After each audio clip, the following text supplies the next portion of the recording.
I think we'll. Yeah. So should we start now? Is that all right? We can start. Okay. Welcome everyone. I think we'll begin. Um, this is the first of three presentations from Joe, and I'd like to thank him very much for his uh, being always available and whenever we've made requests.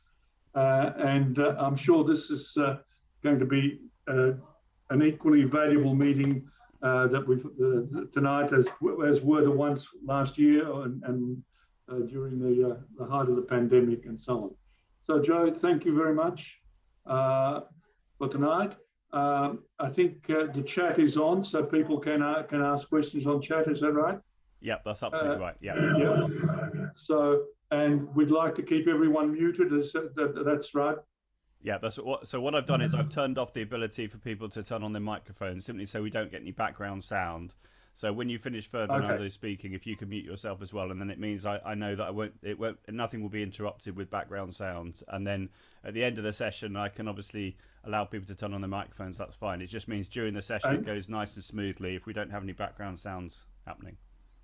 good. Okay. And then there'll be time for you to answer some questions. Like you might answer some during the chat, or you might answer some at the end of Absolutely. the presentation. Absolutely. Okay. Enough from me. Joe's much more valuable. Thank you very much, and off you go. Thanks ever so much, Ferdinando. So it's a real pleasure to be here again representing Varti at your virtual conference. Thank you ever so much, everybody coming along. As you can see, the session is being recorded, so you'll be able to watch the recording back after the event if you're not here live. So welcome, everybody, and I very much hope you find this session useful. As per normal, I've got the chat running on my second screen, so if you want to ask me a question throughout the session, that's absolutely fine. We're going to run for about an hour or so. It's going to be a mixture of live demonstration and presentation. In the chat, if you want to ask me a question, that would be lovely. If you could put the letter Q in front of your question, it makes it really clear to me that you're asking a question. If you want to make a comment, that's fine as well. But for the questions, if you put a Q in front of it, it makes it really simple. So I really would encourage you to ask me questions during the session as well as at the end. So for those people that haven't seen me before, I'm now an independent languages consultant. I've been doing that for 10, 11 years now. And prior to that, I was a languages teacher. I taught French for 13 years, at secondary school level for 3 years, and then 10 years at middle school level, 9 to 13-year-olds. So I've got upper primary and secondary school experience. I've come to Australia many times, starting in 2012. And of course, I'd love to come back whenever it's safe to do so. So it's really lovely to be here. My contact details are on the screen there. I'm at Joe Dale on Twitter. This morning I surpassed 32,000 followers, which is crazy, but there we are. So I was waiting for that milestone for a bit. So finally did it today. My email address is joedale@talk21.com. So if you want to email me about anything we're going to be covering today or anything to do with technology and languages, then just let me know. So let's make a start. This is what we're going to be looking at today, looking at different ideas around formative assessment ideas, quizzing, retrieval practice, which is very popular at the moment in the UK, and different assessment opportunities that will work in either a remote or hybrid teaching context or in a face-to-face context as well, to be honest. So you'll see the Bitmoji character there, that the Our Voices Have Power is not something which I've written. It actually comes as part of the Bitmoji character, but I think it sends out an important message, the fact that we can all connect together in this way all around the world. Language teachers have real power, I think, in that way, in the way in which we can collaborate together, we can share ideas, share resources, support each other during these very strange times. So it's a real pleasure to be here.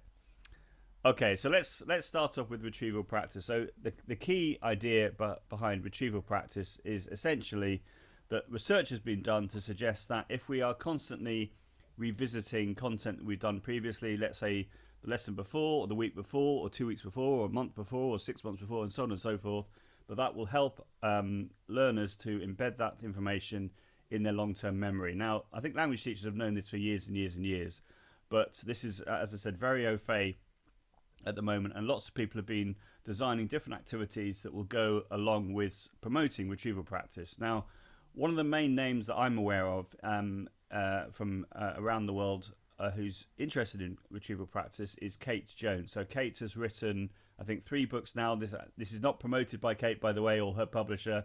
I'm just mentioning the fact that she's a big name in that area. So Kate is head of history in Abu Dhabi, although I believe that she's coming to live in the UK again soon. But I had the pleasure of meeting Kate a couple of years ago when I was keynoting an event in Abu Dhabi, the first languages conference they had in the area, and all the speakers had the opportunity of having an evening meal, and that's where I got to meet Kate. So, as I said, Kate's written 3 books on retrieval practice, book 1, book 2, and then like a workbook.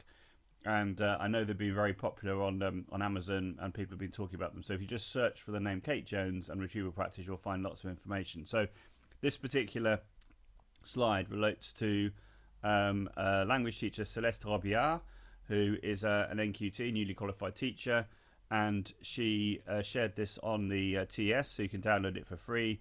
And it's just different activities that she's put together in relation to languages and promoting retrieval practice. So that would be a good starting point, and I put the link to Kate's book at the bottom there as well.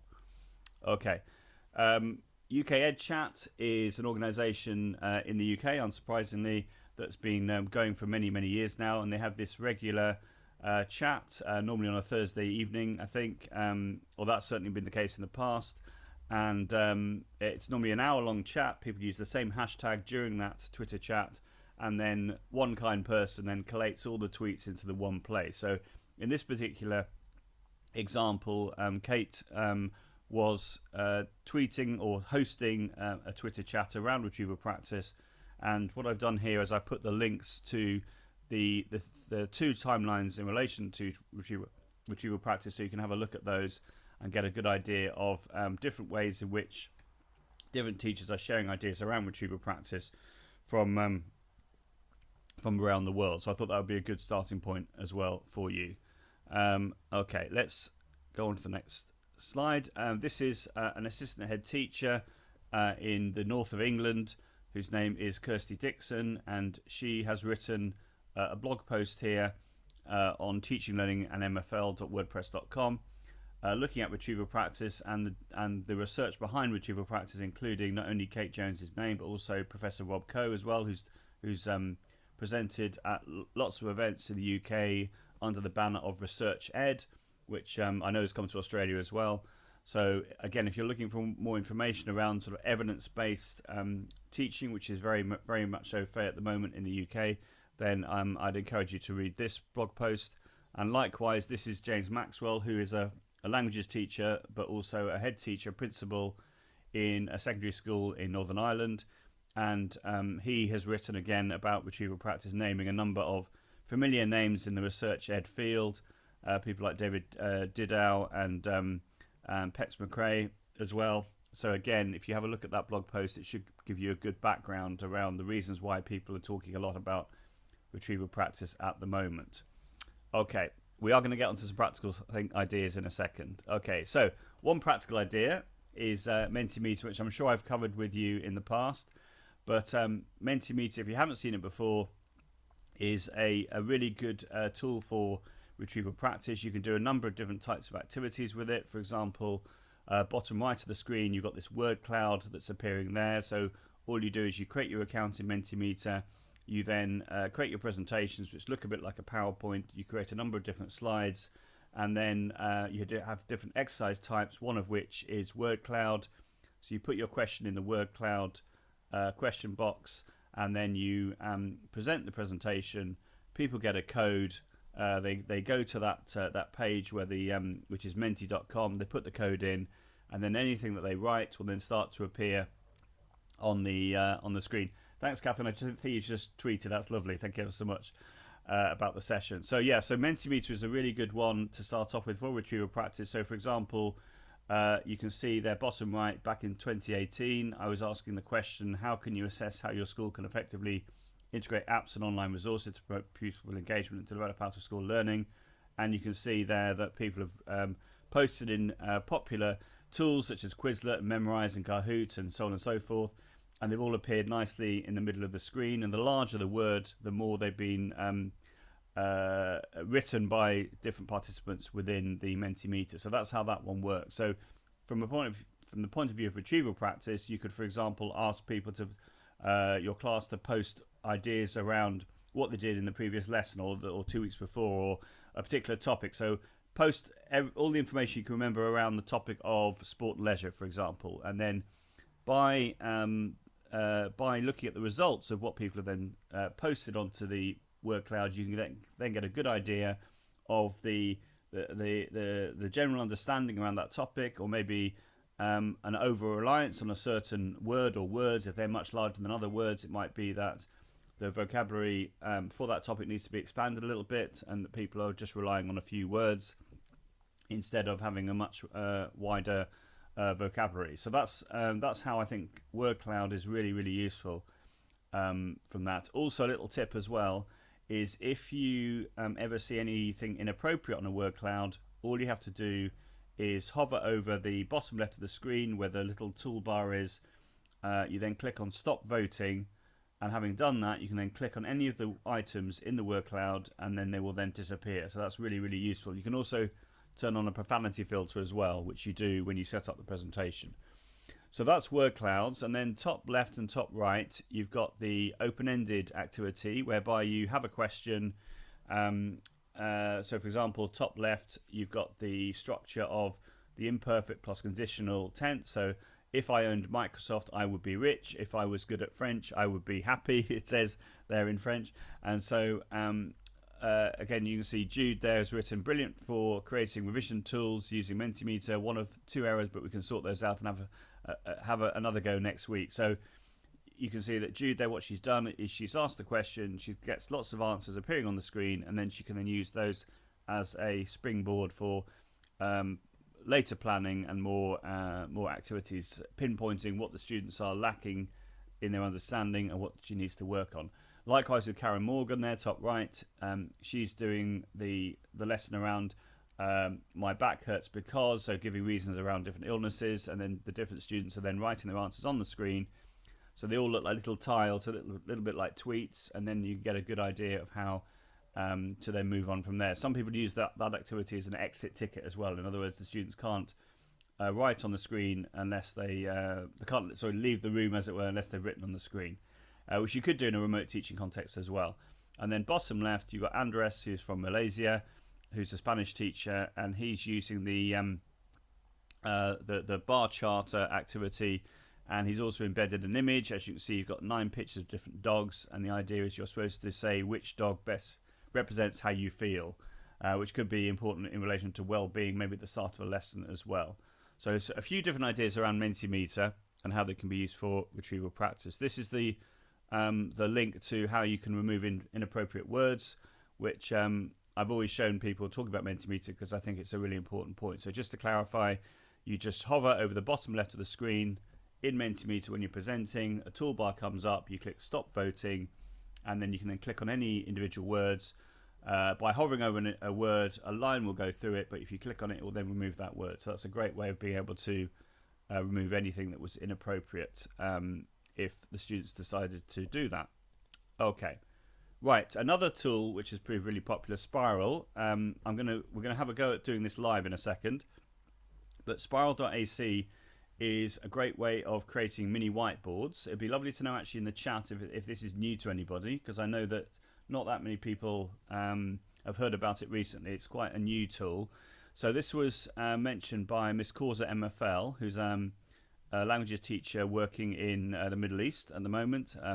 And essentially, Laura put together this guide for everyone, and you can see that each individual student gets their own mini whiteboards.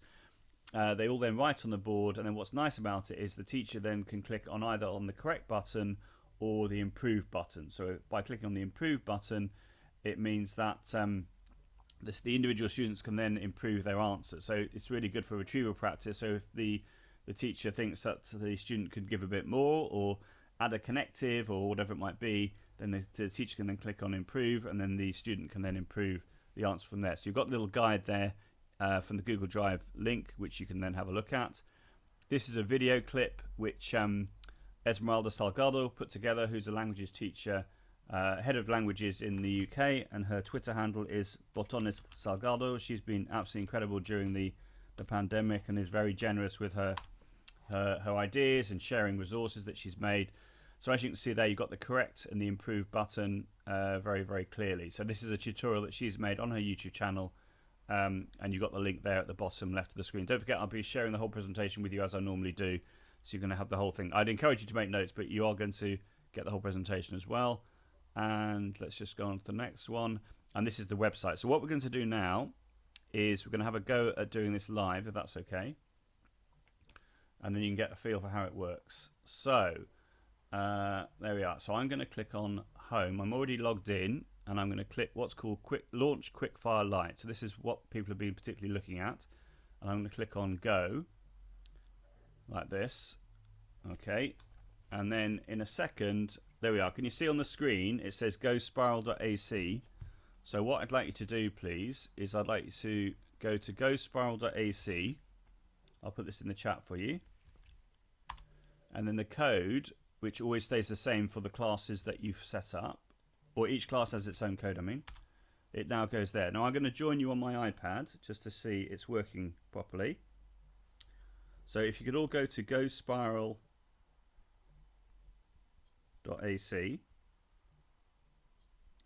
like this, okay. And then you put the code in, so it's NNPHY, tap enter, then you put your name in, so I'll just put my name in as Joe, and then on the right hand side it says start, so you tap on start, perfect, and then you're in. Okay, so now it says pay attention to your teacher to hear the question. So in other words, what you're doing here as the teacher is you're asking the students by using your voice. You're not writing anything down. You can write things down in the what's called quick fire, but this is called the quick fire lite one. So I'll just give you a moment to join the session, and then we'll go from there. So when I'm ready, when more people have joined, I'll then click go, and then I'll ask you the question. But I'll just give you a little bit more time to join, and then we'll go from there.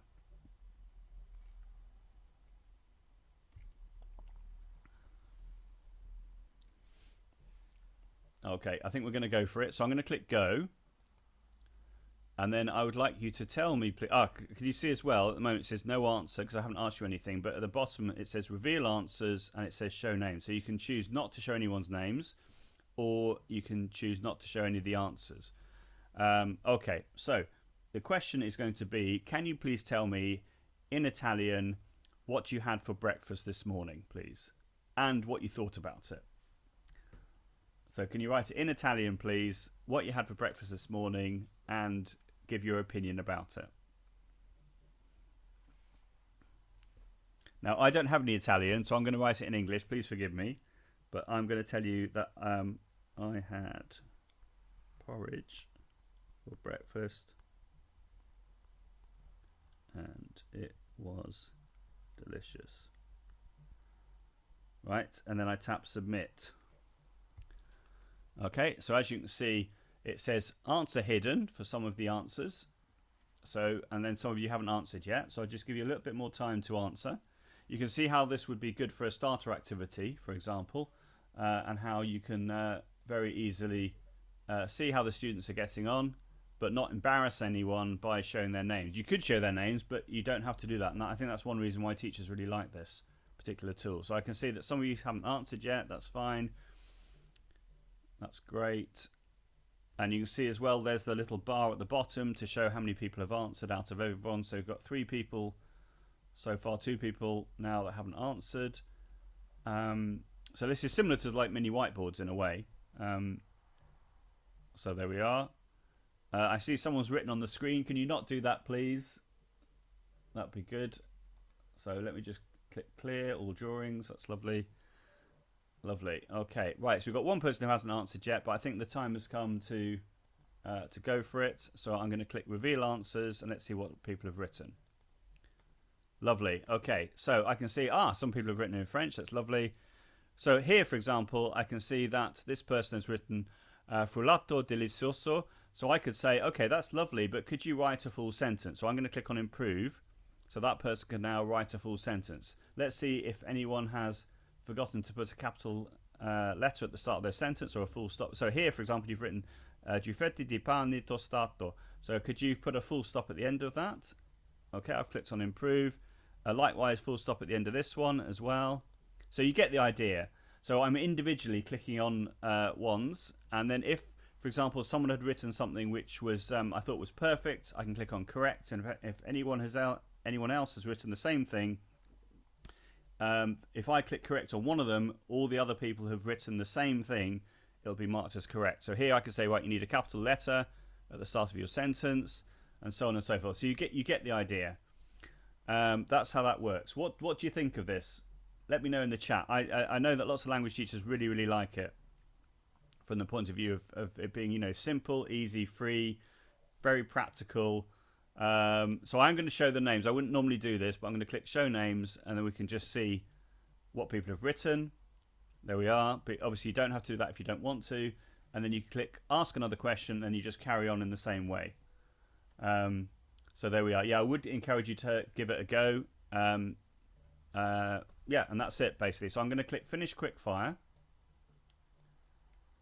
Like this. There we are. And then it gives you a few analytics. Like this, you can see the number of questions asked. So obviously I just did the one question. How many responses were received, overall performance. And then if I go down here, I can then see list by question. So you get all the answers there, and I can click list by student, and then I can see what each individual student has written. So you get the idea. Really nice. And you can also export the results as a CSV file as well, like a spreadsheet file. Okay, so that's Spiral. Thank you ever so much, everyone. That was lovely. So that's how that one goes. Right, the next one is whiteboard.fi. We're going to do this live as well. So can you let me know in the chat if you've seen this one before? I'm not sure I presented on this one in Varti, but let me know. So I'm just going to do this live and show you how it works. So I'm going to click on new class. I'm going to give my class a name. Oh, sorry, put my name in even. I'm going to click create new class like this, and it creates a room. Oh, great. So Maria's used it before. That's great. So now I've got the URL, which I'm going to copy for you and paste in the chat. So this is also really good for retrieval practice. I'm also going to click show QR code on the screen, which means I can now quickly scan this with my iPad and pull this onto my device like that. And there we are. There we are. And then you put your name in again. So if everyone could do that, please. And then tap join whiteboard class. Perfect. Okay, so now you're all starting to appear here, which is lovely. So this is where each individual student's board is appearing. So you can't collaborate with each other on this, which in some ways is a real advantage. That means that you can only write on your own board. You can't collaborate. If you wanted to collaborate, then you would use something else, such as Jamboard or Whiteboard Chat or Microsoft Whiteboard, for example. So what I'd like you to do right now is I'd like you to draw a picture representing how you feel about online teaching, be it remote teaching or hybrid teaching. So I'm obviously going to do a big heart. So this is on my student board because I'm logged in on both, and you can see that my heart there has appeared. So if you can draw a picture represent, well, you can either draw a picture or you could write some text, or you could add an image as well. So I can see that Kath is very happy around online teaching. That's great to see. I'll just give you a little bit more time to draw. As you can see, we've got quite a few people in the room. That's great.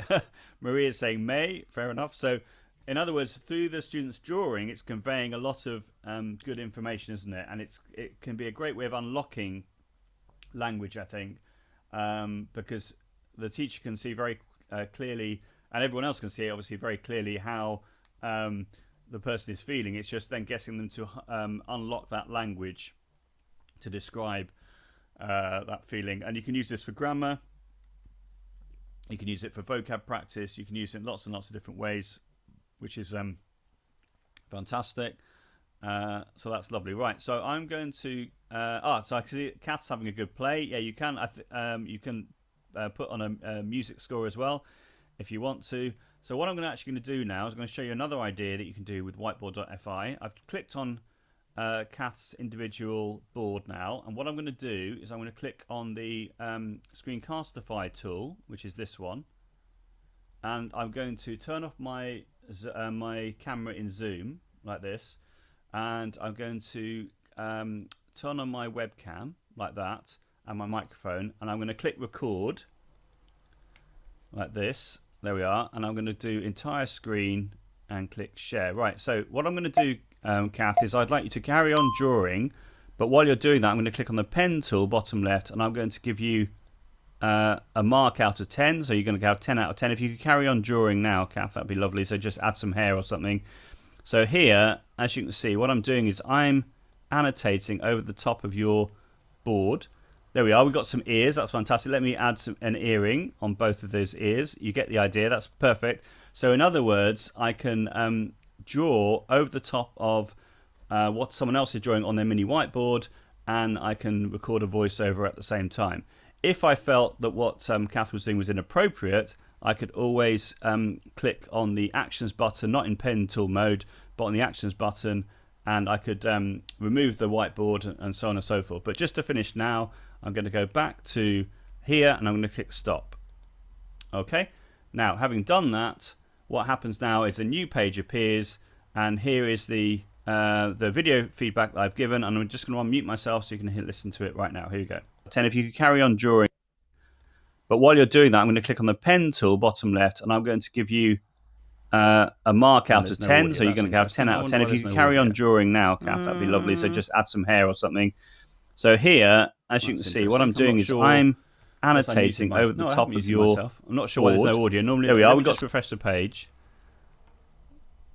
I'm not sure why there's no audio, but let's just. And I'm going to give you a mark out of 10, so you're going to have 10 out of 10. If you carry on drawing now, so normally you would be able to hear the audio. You can also see at the bottom there. So here, as you can see, what I'm doing is I'm annotating over the top of your board. I don't know why that is. There we are. We've got some ears. That's fantastic. Let me add an earring on both of those ears. You get the idea. That's perfect. So in other words, I can so I will just draw over the top of this and show you how to enable live captions. What you do is you go top right, you click the three dots there.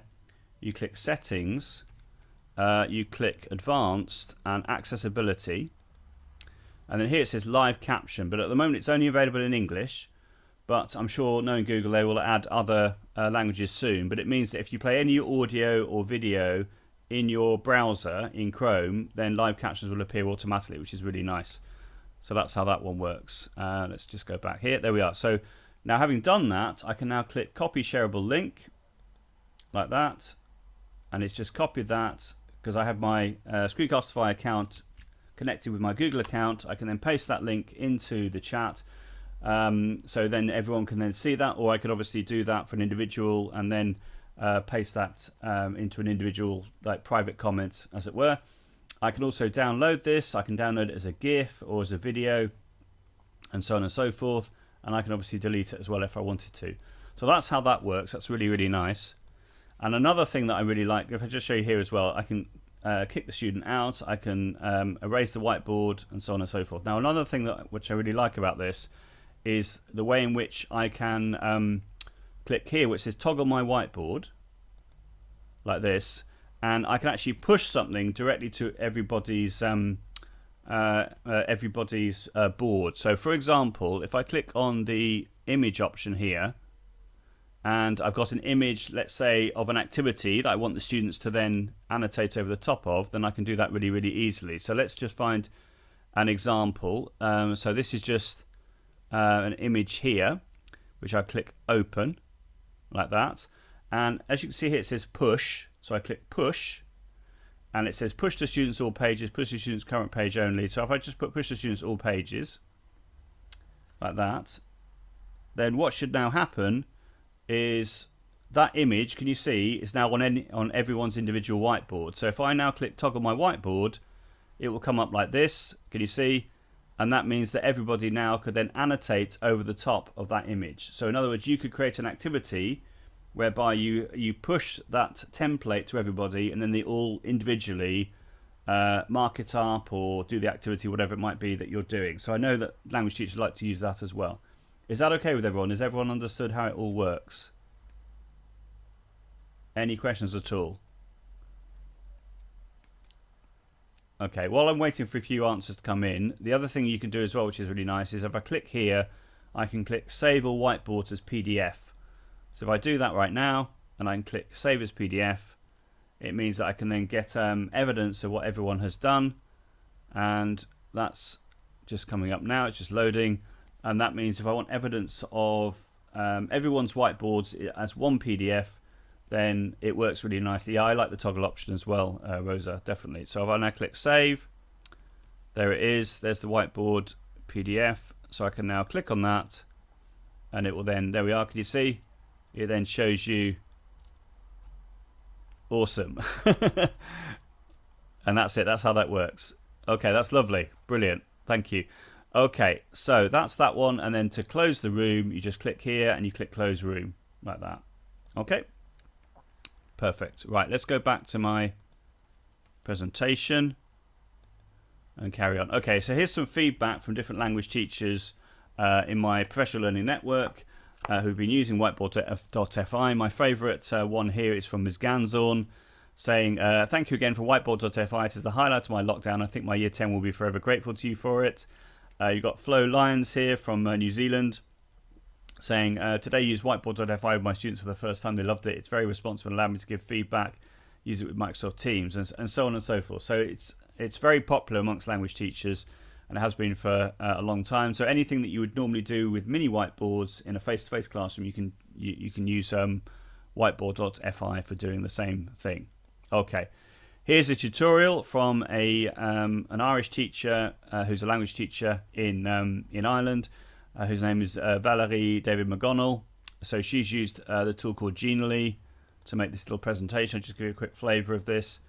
So if you've not seen Genially before, it's a little bit like a PowerPoint, but there's a lot of interactive elements that you can add to it. So it looks like this. Let's just get rid of that. So what Valerie has done is she's given an overview, or she's described how it works, basically, whiteboard.fi, but she's using Genially, so it makes it look very very dynamic, the way that it comes together. Like this, as you can see, and so on and so forth. Yes, Fleur, the students can type on the whiteboards. You just tap on the A icon, and that allows them to write on the whiteboard. But they might find it easier just to draw with their pen tool to write instead. But yeah, you can click on the A icon, and that allows you to. In fact, let me show you here. Yeah, can you see the A icon there? So that allows you to then write onto the screen as a student. Okay, there we are. So this is obviously a language example on how to do that, and then the toggling the whiteboard and how you can push content to everybody, as I've just shown you. There we are. So this guide should be a good reminder of all the things you can do with this. Okay, there we are. Let's carry on, because we've got lots of other things to look at, but that's whiteboard.fi. And then here are two blog posts which I came across recently, which were written a few years ago now, about 7 or 8 years ago, but they're still very, very relevant. So these are just different ideas shared by language teachers. The first one is from Samantha Decker, who's a French teacher from the States, and then we've got Claire Hampson there, who is a former language teacher from Yorkshire in the north of England. And what they've both done is they both describe different ways in which you can use mini whiteboards in a face-to-face class, and of course you could just take the same ideas and just do them virtually using whiteboard.fi. There are other tools which also allow you to have mini whiteboards, one of which is Nearpod. If there's anyone who's a fan of Nearpod, there's one of the activities there is called Draw It, which you can do similar things, but I particularly like whiteboard.fi because it's completely free, whereas Nearpod, there's only a certain amount of things you can do for free. So I'd encourage you to have a look at whiteboard.fi from that point of view. Right, so in relation to sort of quizzing tools and retrieval practice, here are some of the most popular ones, I would say. I would imagine that most of you know a lot of these, but you may not know Blookit, which I'm going to demonstrate in a moment. or word wall. Or if you're using word wall, you maybe have not seen all the different things you can do with word wall. So we're going to go through some of these now. So these are good tools, free tools, which allow you to promote retrieval practice. This is a webinar that I did recently for the Association for Language Learning Southwest branch. So the Association for Language Learning, or ALL, is the equivalent of the AFMLTA, but in the UK. And this is an earlier version of the presentation I'm giving right now. So if you wanted to watch this back, then you could do that, obviously, and it's on YouTube. And that would allow you to listen to me, but press the pause button in addition to the video that we're recording right now, which obviously you can do the same thing with as well. So let's go on to the next one. So GimKit is a popular tool for retrieval practice. You can get up to 5 kits for free, and then I know a lot of teachers then pay, I think it's about $30 or something for the year, and then you can then have unlimited numbers of kits, which are like types of activities. The key idea around GimKit, as opposed to say Kahoot, is that you can earn dollars, not real dollars, virtual dollars, which allow you to then progress and earn more dollars than your peers, and that's very motivating for the young people. So it's still like multiple choice, but you've got other different types of activities you can do as well, one of which I'm going to talk about in a second, in relation to drawing. But it's certainly a popular tool amongst language teachers who I'm aware of. And as part of the Tilt webinar series, which I've talked about in the past, which are available on my YouTube channel, Jodo100, we've done a few sessions around GimKit, which I'm going to be showing you in a moment. So one of the highlights of my year so far was taking part in the SCALT conference, which is a state conference in the States. And the organisers were able to invite along Josh GimKit. So Josh, who is the developer at GimKit, who when he first started GimKit was about 14 years old. I think he's about 18 or 19 now, as you can see from the picture. And we all had a game live with Josh, which was very, very exciting. He also showed us a new tool, which he just brought out in relation to GimKit, which is called GimKit Draw That. So as you can see, the idea is you have a phrase which you decide as the teacher, and then the students then have to guess what the drawing is that you've done representing that phrase, and then they can put their different answers in on their screen, and then they all start to appear on the right hand side there, and then the person who wins can then have the opportunity of then doing their picture after that. So that's really, really nice, I think, from the point of view of being able to use drawing in language lessons, which is obviously has been a staple for many, many years, but doing it digitally, I think, opens up lots of possibilities. So that's that one. And you can also set asynchronous homework assignments as well with GimKit, as you can with Kahoot and quizzes as well. So if you're looking for asynchronous activities as homework tasks, then that's how you do that. And I put the link in there to give you a bit more detail if you're interested. Right, WordWall. WordWall, can you just let me know in the chat if you've seen WordWall before? It's certainly a popular tool amongst language teachers. It's not completely free, but you can have up to 5 activities for free. But then once you've chosen an activity, you can replicate the same or use the template as many times as you want to. So lovely to see that Rossi there loves it and uses it a lot. That's great.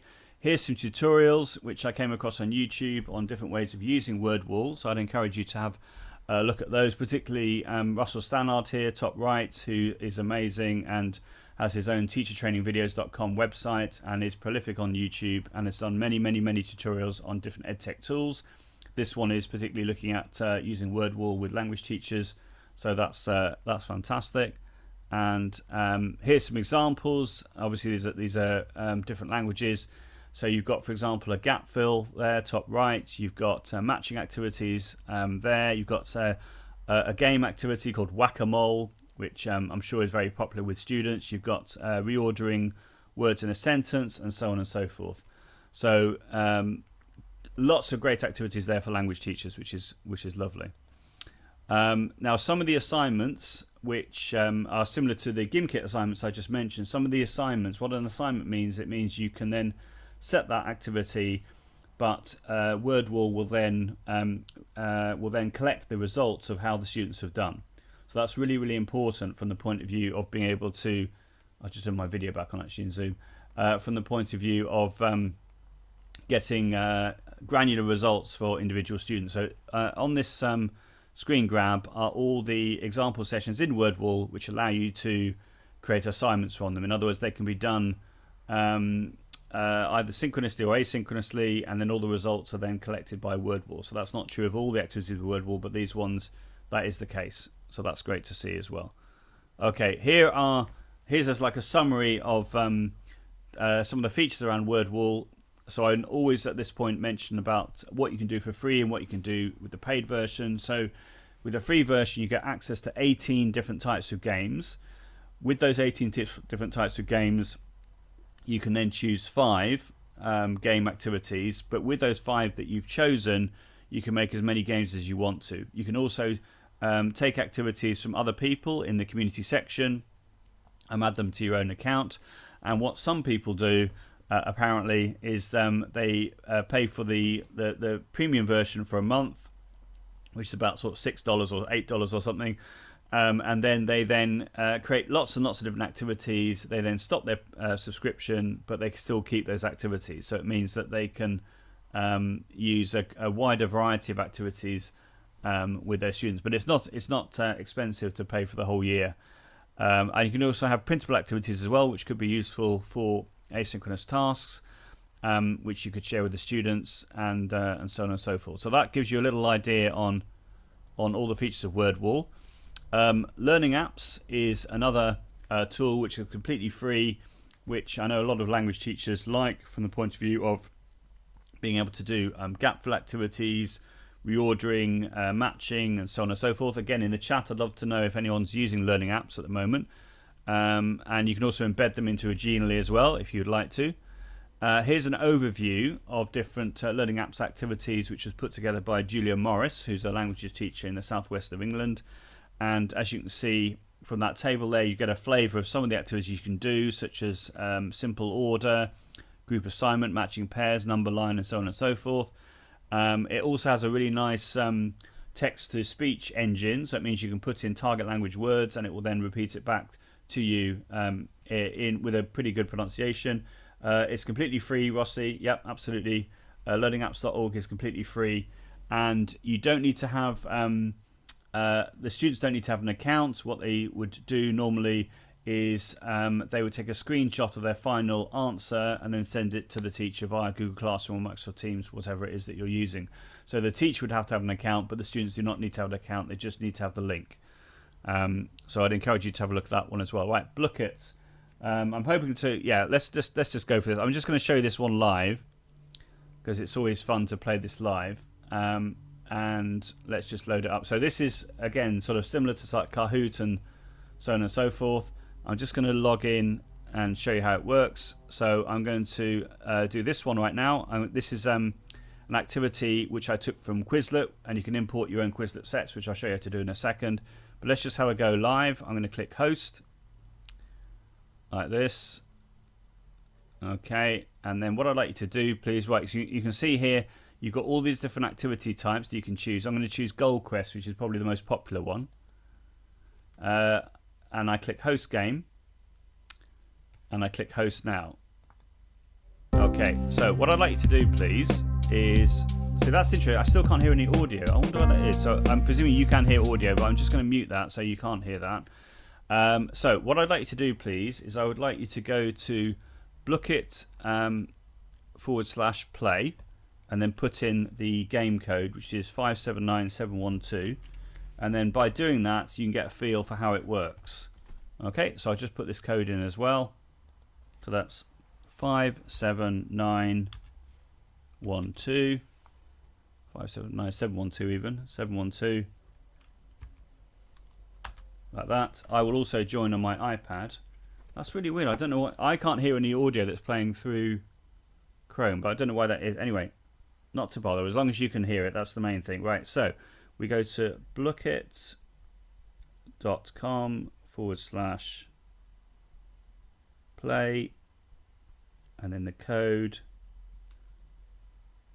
579712, and then you put your name in as per normal. Okay, so the idea of this activity, it's based on the theme of Australia.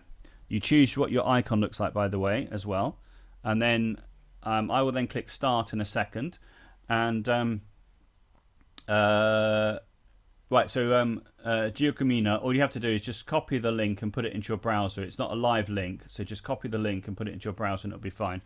What I'm going to do in a moment is I'm going to click on start, and then the idea is then you have multiple choice questions which you have to answer, but also you can steal gold from other people.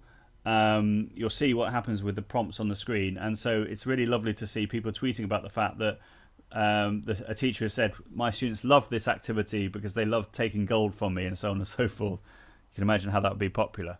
Okay, I think we're going to click start because we're sort of running out of time now. So I'm going to click start and you'll see how it works. So as you can see, it says select chess, collect gold, take gold from others. And we're not going to play for 7 minutes, we're just going to play for a few minutes, but you'll get the idea on how it works. So I'm now going to, yeah, so let's go for it. Right, so you've got the questions in front of you, and then you just have to tap on the correct one.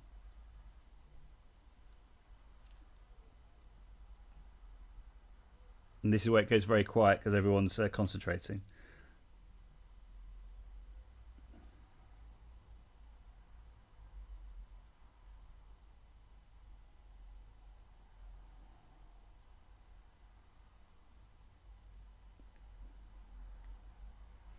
There you go. I can see that Kath just swapped gold with Wilma. That's hilarious.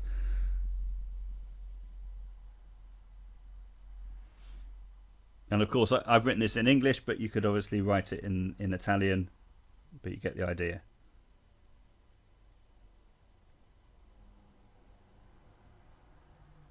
So we'll just play for a little bit longer to see how it works.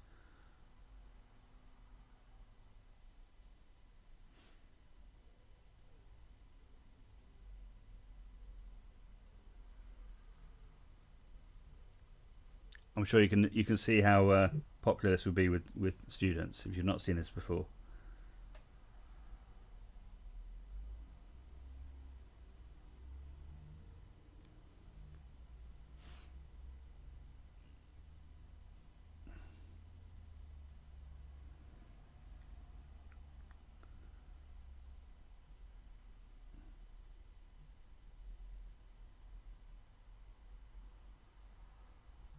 Oh, Antonio, you've just taken 100 gold from me. What a meanie.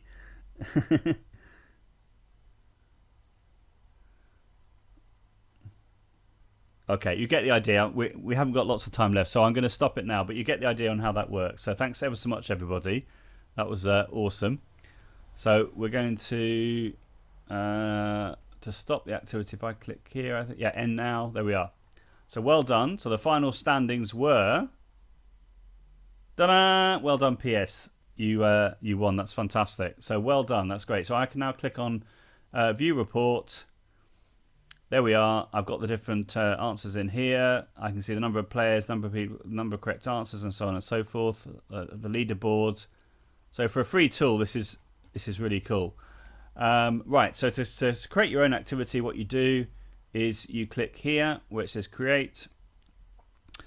You come up with a title. So let's imagine I put in Australia just as an example, and then here it says manual from scratch or Quizlet import. I normally use the Quizlet import, so I click Quizlet import like this, and then I click create your set. Okay, here it says your Quizlet or search Quizlet. So if I click your Quizlet, so I can use someone else's set in Quizlet if I wanted to. So that will now take me to Quizlet. And what you do is, so here's what a set which I've got from earlier.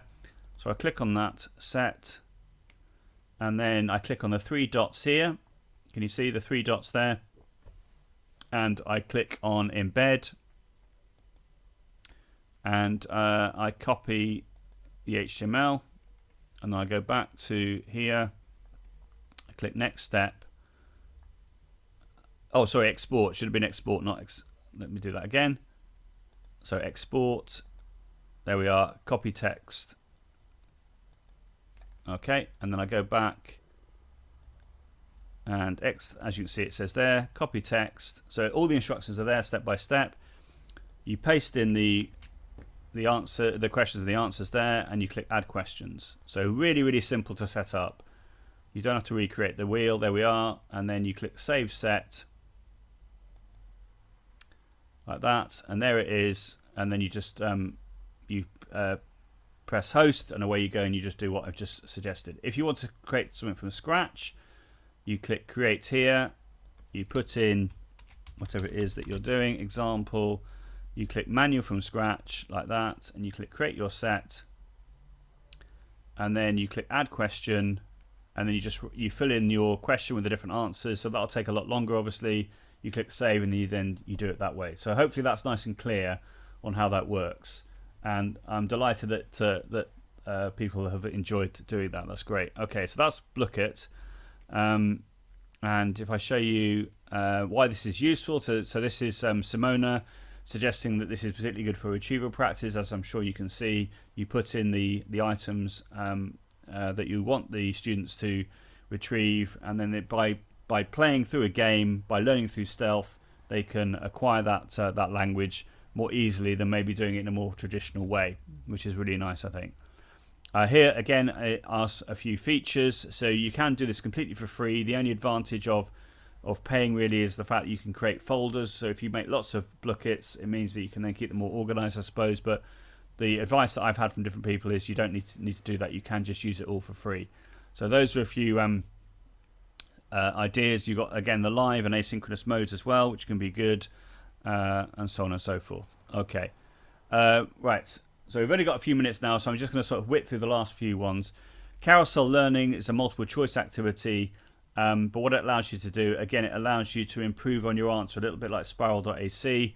And there was some Loom screencasts here, which were created by Jane Bassnett, who I've mentioned previously in other sessions. So she's Jane Bassnett. She's head of languages in a school in the south of England, and she's Bassnett J on Twitter. Like Esmeralda, they're both amazing people who share lots of ideas. So I would encourage you to have a look at those videos, look at the multiple choice, and the main difference is the way in which you can use that to improve your answer.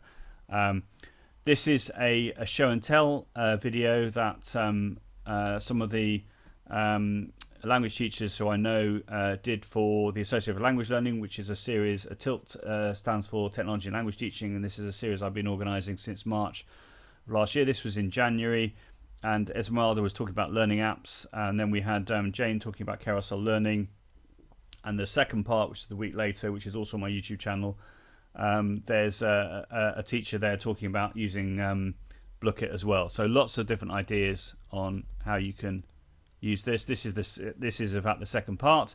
As you can see, that's Spiral. So this is the teacher there asking the question, and people then writing the answer there, and then the teacher can then click on improve, so that the student then has to improve their answer like that. This is a Tilt webinar which Glenn Cake did for us, who is from Canada, and he showed us how to use things like Gimkit and WordWall. So again, you can watch that back in your own time. Likewise, Kerry Ann Wen James, who is a assistant head teacher in South Wales, she also showed us some different formative assessment tools which are good for retrieval practice, which should keep the students engaged. Again, going back to Kate Jones, I thought this was really useful. Multiple choice question top tips. So as you can see there, 3 or 4 options are optimum. Avoid using all or none of the above. Collaborate with colleagues on question design if you have time, obviously. Include I don't know yet to identify gaps. That could be useful as well. So just a few suggestions there based on Kate's research and other people's research that she's referring to there as well. Okay, and then just to finish off with, this again is from Esmeralda's blog, talking about retrieval practice. So Esmeralda's written a lot about retrieval practice since the pandemic start, and so again, if you're looking for some other ideas on retrieval practice, I'd encourage you to have a look at that as well. And there we are. So let me just quickly share the link with you in the chat, and then I'll open up for questions in a second. There we are, that's perfect. So I will now stop sharing my screen, and I will allow you to turn on your microphones and your videos as well if you want to, and that's all fine. That's great. So if anyone has any questions, feel free to write the questions in the chat, or if you want to turn on your microphones and your videos and ask me a question live, then you can do that as well. Don't forget we are recording still, so you will appear on the recording, but that's fine. So any questions at all from anybody? Pretty good timing, 3 minutes to go. In fact, we can have a bit longer because we started a bit later, can't we? So we could have 5 minutes of questions. Because I know it's a lot of information, but if you'd like to ask me anything in the chat, feel free to do so.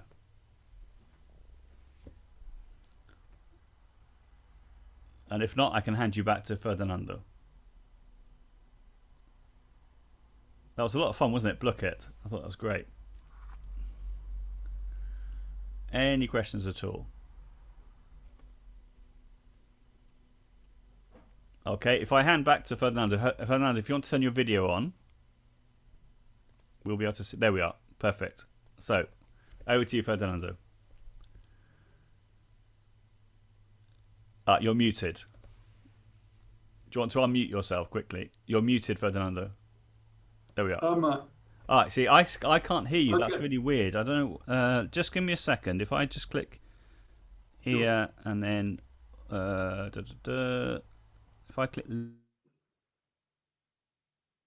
let's just unmute your speaker. Right. I still can't hear anything. I don't know why that is. Never mind. Just checking my. Yeah, that's strange. I don't know. I can't see what I've got. I haven't got anything muted here. Let me just click on audio settings, see if I can get this right. If I click test speaker, right, I can hear that now. Could you just say something, Ferdinando? Oh, I can hear you now. I can hear you now. Phew. Oh. Good. Okay. Yeah. So over to you. Any questions at all from anyone? I'm more than happy to answer them now. Right. First and foremost, thank you very much, Joe. This has been recorded, as Joe said. So we'll once we get the link and so on, we'll put it on the Varti website. So you'll be able to access it again and watch it at your own pleasure and your own time. Not all the presentations in this, unfortunately, in this block of events or presentations we're doing are going to be recorded, but this one, Joe kindly, very generous in allowing us to record it and so on, so that you can listen to it, at more leisure. Thank you all for participating. What will happen now is I've marked the roll of all the people who have attended, and you'll be sent an evaluation to fill in, because I need all that for my own reporting. And if you fill in the evaluation, you will get a certificate of participation emailed to you. Okay? If you don't fill in the evaluation, no certificate. So there we are. That's the way it works. Okay. All right. Thanks again. Now I haven't got the timetable in front of me of when the next one is. But anyway, I've got it. I think. Let me just find it. It's obviously next month. It is the 22nd of July. Is the next one. But there's a whole series of sure. But my next session is the 22nd of July, and then the last one I'm doing is the 30th of August. Yeah. Okay. So hopefully you've registered for all the ones that you're interested in. It'll work in the same way. A few days beforehand, you will get the link, the Zoom link, for you to access the presentation. If you have any suggestions, for other presentations, or how to improve the program, or how to improve the presentations and so on, that's what the evaluation form is for. Okay, and also to give us, me and others, to give us some ideas whether we're on the right track or not. It's often quite difficult to really work out what are the needs and so on of teachers. Okay, I don't have any more to say. Thank you for everyone for participating, and we'll see you at the next one.